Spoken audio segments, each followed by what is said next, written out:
Hello students, let's understand this question.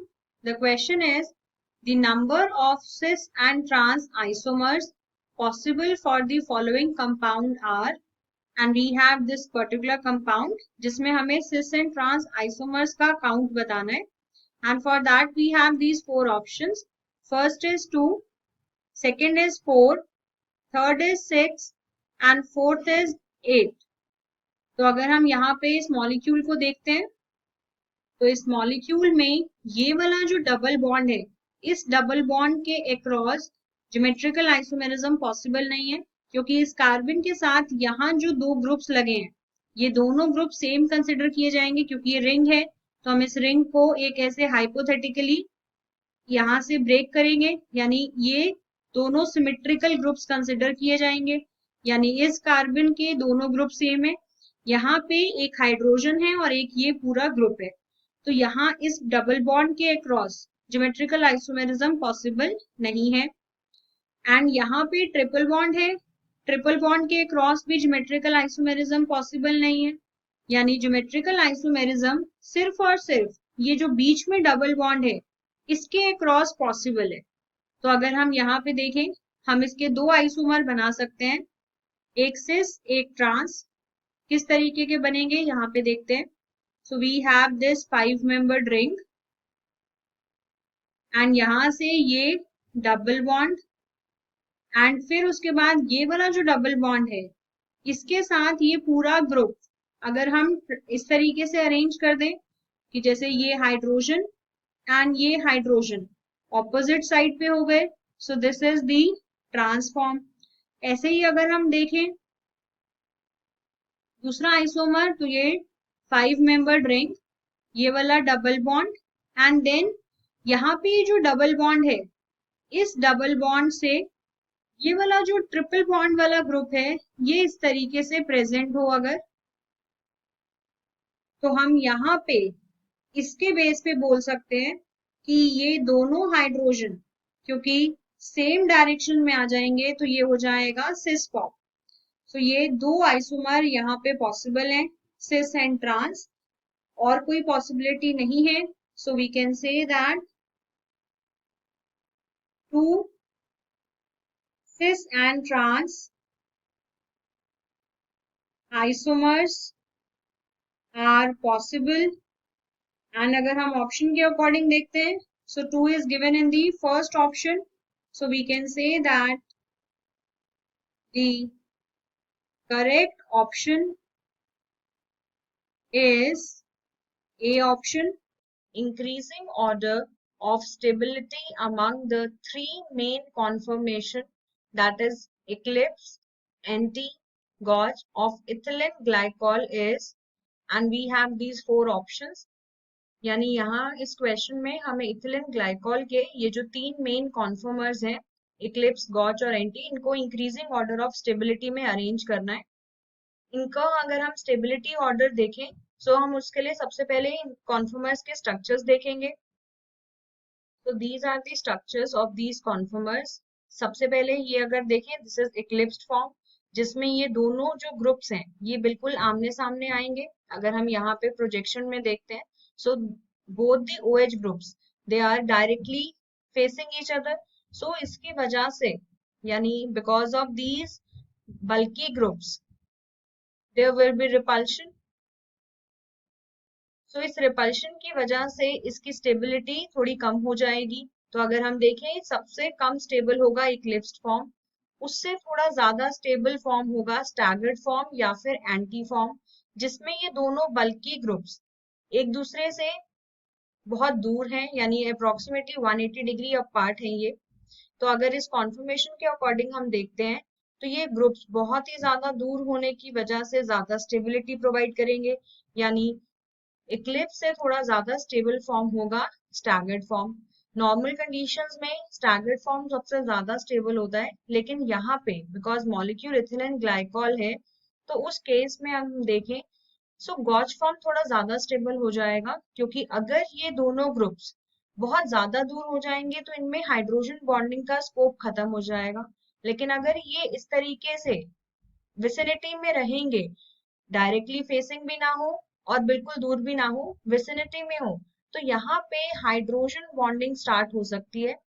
So because of the intramolecular, क्योंकि एक ही molecule के अंदर हो रही है, so because of the intramolecular hydrogen bonding, जो यहाँ पे ये डॉटेड लाइन से रिप्रेजेंट किया गया है, जो गॉज फॉर्म है वो सबसे ज्यादा स्टेबल फॉर्म होता है इस मॉलिक्यूल के केस में। अगर हाइड्रोजन बॉन्डिंग पॉसिबल नहीं होती तो सबसे ज्यादा स्टेबल फॉर्म हो जाता स्टैगर्ड, लेकिन यहाँ पे gauche form is more stable. तो अगर हम देखें, ये हमारे पास ओवरऑल स्टेबिलिटी का ऑर्डर है। हमें इंक्रीजिंग ऑर्डर बताना था, तो सबसे कम स्टेबल है इक्लिप्स्ड फॉर्म, उससे ज्यादा स्टेबल है एंटी फॉर्म, एंड सबसे ज्यादा स्टेबल हो गया gauche form. So this is the order. अगर हम देखें ऑप्शन में, ये हमें गिवन है थर्ड ऑप्शन में, so we can say that the correct option is C option. How many primary amines are possible for the formula C4H11N? And we have these four options. First is 2, second is 3, third is 4 and fourth is 5. यानी इन चार options में से अगर हम देखें, हमें बताना है कितनी प्राइमरी अमीन्स होंगे इस मॉलिक्यूलर फॉर्मूला के according. So in this question we have been given C4H11N as the formula। इस फॉर्मूला के बेस पे हमें प्राइमरी अमीन्स बताने हैं। तो अगर हम यहाँ पे देखें, सबसे पहले हम यहाँ पे सिंपल सा मॉलिक्यूल कंसिडर कर सकते हैं जिसमें स्ट्रेट चेन में 4 कार्बन हो एंड देन वहां पे NH2 ग्रुप लगा हो, क्योंकि हमें प्राइमरी अमीन्स ही बनाने हैं, सो ये होगा। इसमें अगर हम वैलेंसी सेटिस्फाई करते हैं तो ये हो जाएगा हाइड्रोजन में यहाँ 3, this is CH2, this is CH2 and CH2। Carbon यहाँ पे मॉलिक्यूल में 4 है, हाइड्रोजन हो जाएंगे 3 + 2 5, 5 + 6 11 एंड एक नाइट्रोजन है। यानी फॉर्मूला बिल्कुल जस्टिफाइड है, फॉर्मूला सेटिस्फाई हो गया है। This is the first primary amine जो इससे पॉसिबल है। नेक्स्ट हम क्या कर सकते हैं, हम इस NH2 ग्रुप का पोजीशन चेंज कर सकते हैं। ये अभी फर्स्ट कार्बन पे लगा है, इसे सेकंड कार्बन पे भी लगा सकते हैं। यानी ये हो सकता है CH3, CH2, CH, यहाँ पे ग्रुप लगा हो NH2 and this is CH3। This is another primary amine which is possible.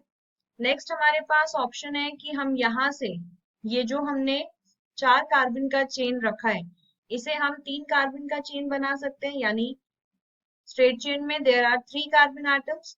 अब हम यहाँ से इस पे लगा सकते हैं NH2 ग्रुप एंड इस पे लगा सकते हैं मिथाइल ग्रुप।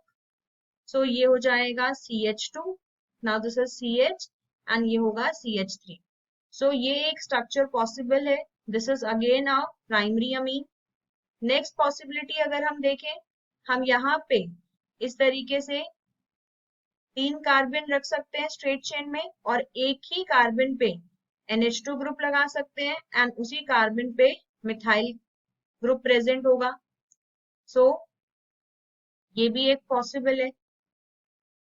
यानी ये फॉर्मूला के अगर अकॉर्डिंग हम देखते हैं, सो फॉर्मूला भी इनमें जस्टिफाइड है एंड ये प्राइमरी अमीन्स यहाँ से पॉसिबल है। इनके अलावा और कोई प्राइमरी अमीन पॉसिबल नहीं है। So they are 4 in number. This is 1, 2, 3 and 4. So हमारे पास यहाँ पे 4 प्राइमरी अमीन्स पॉसिबल हैं। बोल सकते हैं हम there are 4 primary amines possible for this formula which is C4H11N। Option के अकॉर्डिंग देखें, that is given in the C option. So we can say that the correct option is C option. Geometrical isomers can be, and we have these 4 options. First is diastereomers or enantiomers. Second is structural isomers. Third is interconvertible at room temperature. And fourth is none of these. यानी हमें इन 4 option में से बताना है कौन सा option सही है फॉर ज्योमेट्रिकल आइसोमर्स।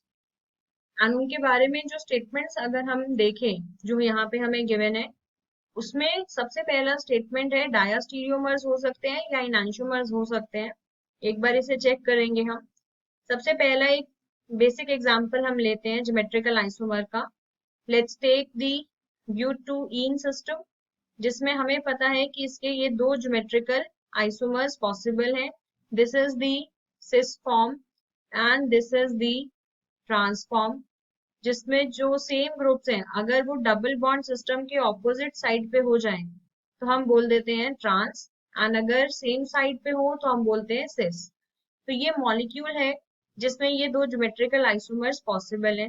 तो इन दोनों ज्योमेट्रिकल आइसोमर्स को अगर हम कंपेयर करते हैं, so they are not the mirror images of each other, यानी अगर हम यहाँ पे कोई मिरर कंसिडर करते हैं तो ये दोनों एक दूसरे के मिरर इमेज नहीं है।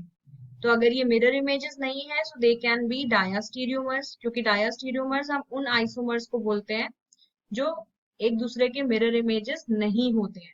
So they can be diastereomers and they can be enantiomers also. Like for example, if we consider another molecule जिसमें कोई chiral carbon हो, like for example, if we consider a doubly bonded carbon system, यहाँ पे हमने जो group लगाया वो है CHClBr, so that this carbon becomes chiral. यहाँ पे this is hydrogen, here let it be methyl and here let it be Cl. So हमारे पास ये एक डबली बॉन्डेड सिस्टम है, एंड अगर हम इसका मिरर इमेज बनाते हैं so it can have non superimposable mirror image, क्योंकि अगर हम इसका मिरर इमेज बनाएंगे तो ये हो जाएगा CH, दिस इज ClBr, तो ये कायरल कार्बन है। क्योंकि हमने इस डायरेक्शन में अगर मिरर रखा है तो मिरर इमेज इस तरीके का बनेगा, यहाँ आ जाएगा methyl group, this is Cl and this is H। अगर हम ये पूरा ग्रुप यहाँ से उठा के इसके ऊपर रखेंगे so they will be non superimposable mirror images, यानी एक दूसरे पे सुपर इम्पोज नहीं कर रहे हैं। तो ऐसे अगर हो तो हम उसे बोलते हैं इनांशियोमर्स हैं ये। तो अगर हम यहाँ पे देखिए कायरल कार्बन है मॉलिक्यूल के अंदर, तो ऑप्टिकली एक्टिव फॉर्म है ये, and they are enantiomers, so they can be diastereomers as well as they can be enantiomers. So first statement तो बिल्कुल सही था। बाकी ऑप्शंस अगर हम देखें, जो नेक्स्ट ऑप्शन हमें गिवन है दैट इज स्ट्रक्चरल आइसोमर्स। तो स्ट्रक्चरल आइसोमर गलत है, क्योंकि ज्योमेट्रिकल आइसोमर्स जो है they are stereoisomers not structural isomers. Third option है they are interconvertible at room temperature, ये स्टेटमेंट भी गलत है, क्योंकि because of this double bond, यहाँ पे ये जो पाई बॉन्ड है, बिकॉज ऑफ दैट ये जो रोटेशन है ये हिंडर्ड है, molecule can not rotate across this bond, rotation is not possible, यानी ये फॉर्म आपस में इंटरकन्वर्ट नहीं हो सकते।